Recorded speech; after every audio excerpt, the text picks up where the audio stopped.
You good? And he can hear me okay? Good? Okay.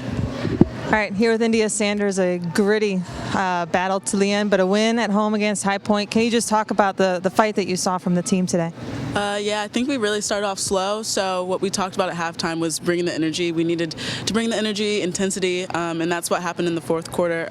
You saw our energy pick up, and that's how we got defensive stops. And I kept telling the team in the timeouts, like, we need defensive stops. That's how we get back into it, so that's exactly what we did. How do you look to stop a perimeter-heavy team like High Point? You just really have to talk early. Like when we're switching on defense, you have to talk to your teammates. You have to be ready, and you just have to know what's going on. You have to know the scout. You just have to be defensively smart. And then obviously, like mentally, there has to be a huge change to generate that fourth quarter comeback. Can you just speak on that a little bit?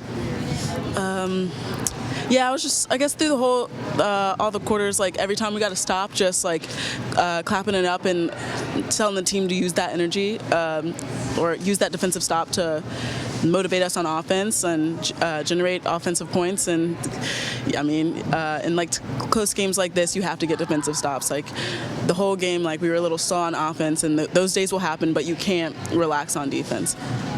And then going into the next game, what's the biggest thing you want to change? Knowing scout, everything with knowing scout, knowing tendencies, and starting strong from the jump.